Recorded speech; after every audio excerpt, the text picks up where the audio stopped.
A love triangle, deadly accidents, and a disciplinarian with an unforgettable name are all part of the complicated and fascinating lore behind Lynyrd Skynyrd. Lynyrd Skynyrd was already making a name for themselves in the American South when songwriter and music producer Al Kooper happened to see one of their shows in Atlanta, Georgia. He then began a long persuasion campaign to convince them to sign with him, eventually winning them over with a $5,000 loan when their instruments were stolen. Eventually, though, when it came to actually working together, Kooper found himself in regular conflict with the group's leader, Ronnie Van Sant. Despite his inexperience in the recording studio, Van Sant was firmly in control of the band's creative vision. Both men were confrontational and their arguments could get heated. But ultimately, Van Sant respected Kooper's input and his discipline, and Kooper could admit when he was wrong. In Lynyrd Skynyrd's early days, they practiced at the home of whomever's mother was willing to endure them, but neighbors and local police weren't always so accommodating. After one too many noise complaints, they decided to find somewhere more secluded to rehearse. It was one of those things that when you got together and you're like a garage band, you just play your music, you want people to hear it and appreciate it. The place they found became known as Hell House, an abandoned shed in the swamps near Jacksonville. It had a tin roof, no air conditioning, and was surrounded by wildlife. After a late-night robbery, members of the band took turns guarding their shed and equipment. Nevertheless, their first two albums were almost entirely written in Hell House. They also had some help from the local fauna. The band enjoyed tea brewed from mushrooms they found nearby. This led to some hallucinations, like floating keyboards and visible music notes. Like a lot of rock bands before and after them, Lynyrd Skynyrd drank together, did hard drugs together, and often fought together. Sometimes that meant that they went on stage with visible injuries and knocked out teeth. Their brawls happened ahead of gigs, on the road, and out in public. One particularly nasty scrape in a bar in Hamburg, Germany ended with Gary Rossington's hands shredded by broken glass and Ronnie Van Sant getting his hands broken. As a leader of the band, who was several years older than his bandmates, it fell to Van Sant to break up fights and administer discipline. But he was just as wild as the others when it came to drugs and drink, and just as violent. Van Sant eventually reconsidered some of his own rowdiness after accruing a few outrageous bills for damages and becoming a father himself. But even then, his partying days weren't completely over. Lynyrd Skynyrd produced several hit singles, but only Sweet Home Alabama ever charted on the Billboard Top 10. It's since been widely embraced by its namesake state, despite the band's previous lack of any connection to Alabama. The credited songwriters on that track are Ronnie Van Sant and Gary Rossington, both from Florida, as well as Ed King, who was born in Glendale, California. None of them had ever lived in Alabama. Are you guys from Alabama? They were inspired to write the song after they heard Neil Young's Southern Man. Van Sant was a fan of Young's, but he found the Canadian rocker's tune to be an unsophisticated caricature of the South's worst reputation, written by a non-Southerner. Sweet Home Alabama was, according to Van Sant, more of a joke than anything else, and it was a joke that Young actually appreciated. The animosity between Neil Young and Ronnie Van Sant may have been only for show. Drummer Bob Burns was with Lynyrd Skynyrd from the very beginning, and he indulged in all the usual temptations of the rock star life. Alas, he struggled to cope with all that excess and the professional demands of a touring rock band. When Lynyrd Skynyrd left for a European tour in 1975, Burns' mental health began to suffer, but neither he nor his bandmates were prepared to deal with the crisis. With no other obvious choice available, he left the band behind. I just told him to get another drummer. Burns was later diagnosed with bipolar disorder, which he managed with therapy and Prozac. Leaving Skynyrd didn't mean leaving behind his bandmates, who were childhood friends of his. He remained in touch with them over the years and even rejoined them for a one-time performance to mark their induction into the Rock and Roll Hall of Fame. The hedonistic life of a rock star eventually caught up to Gary Rossington. By 1976, he was regularly mixing alcohol and Quaaludes, and while under their influence, he got into a car crash in Jacksonville, Florida. His injuries threw off Skynyrd's touring schedule for the year, which the band fined him for. And while under the influence of various drugs himself, Ronnie Van Sant agreed with his bandmate Alan Collins that Rossington's accident merited a song. And so, the lyrics of That Smell acknowledged the negative effects of drinking and drug use while also referencing the crash. But that smell didn't exactly snap Rossington or anyone else in the band out of their drug use. Nevertheless, Rossington did eventually achieve sobriety. One of the greatest tragedies in the history of rock and roll is surely the October 20th, 1977 Lynyrd Skynyrd plane crash. The band had just released their fifth album, Street Survivors, and were flying to their next tour date when the accident happened in Mississippi.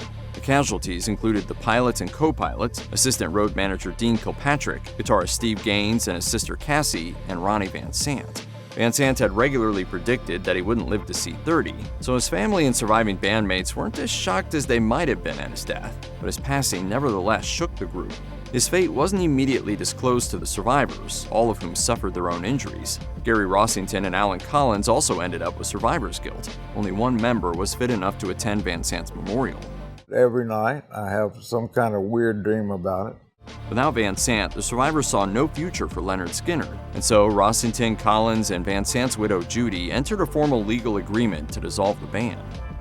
2 years after the plane crash, guitarist Alan Collins did his best to get the music playing again. Along with Gary Rossington, he formed a new group, the Rossington-Collins Band. The new outfit was a success, but there were lingering issues and fresh tragedies. Collins' wife Kathy died suddenly during the band's first promotional tour, and then he and Rossington fell out over their competing affections for their lead vocalist, Dale Krantz. She ultimately chose Rossington. Krantz and Rossington married in 1982 and remained together until Rossington died in 2023. But the year that they wed was also the year that the Rossington-Collins Band disbanded. Collins went on to form the Alan Collins Band and kept playing for a few years, but then a car crash in 1986 left him paralyzed from the chest down and unable to play. Upon the 10th anniversary of the Lynyrd Skynyrd plane crash in 1987, the band's old record label, MCA, wanted to commemorate it in some way. Several of the surviving members were in hot financial water at the time. Alan Collins was a joint rights holder to the Skynyrd name, so he used his former bandmates Leon Wilkeson and Billy Powell as intermediaries and reached out to Gary Rossington about putting something together. The new Lynyrd Skynyrd was led by Rossington and featured Ronnie Van Sant's brother Johnny as the lead vocalist. Randall Hall took over on the guitar for Collins, who wasn't in shape to do more than come out on stage for a few quick words. Old and new faces filled out the rest of the roster. A brief tour during 1987 completely sold out. But the reconstituted band violated an agreement that Collins and Rossington had made with Van Sant's widow Judy to retire the Skynyrd name for good after his death. So Judy took the band to court, and the complicated settlement gave her a significant financial stake and a strong decision-making presence that wasn't always appreciated.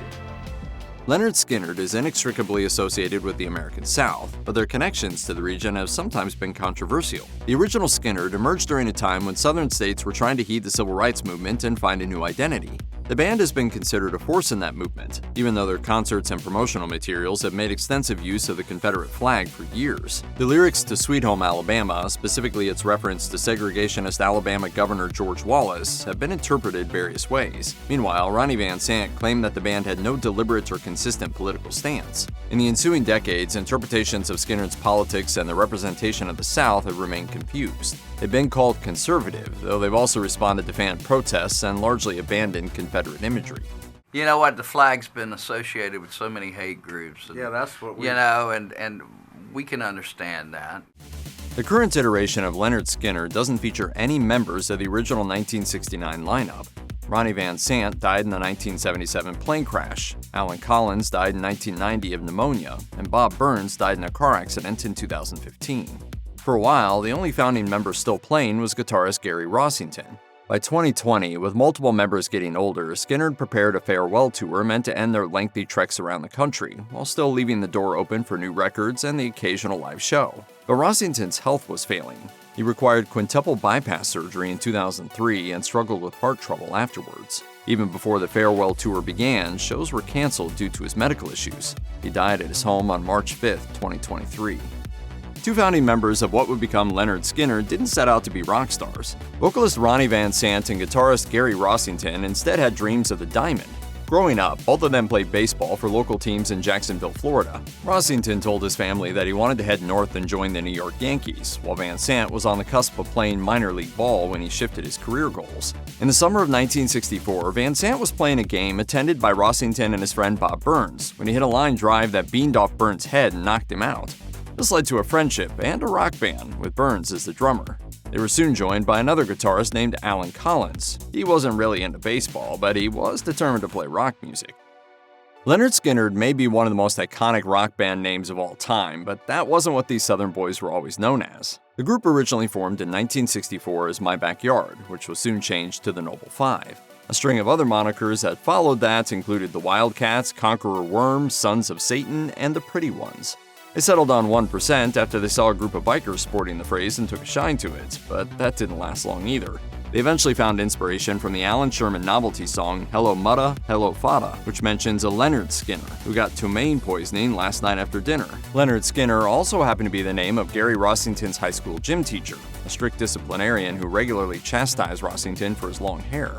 The real Skynyrd didn't recognize his name or his former student when the band took off, and he never liked rock and roll anyway. But he eventually befriended some of the band members and even introduced them at a concert in Jacksonville. After a while, we just quit school and said, no, we're not doing it, and grew our hair and played in the band, but now you kids stay in school.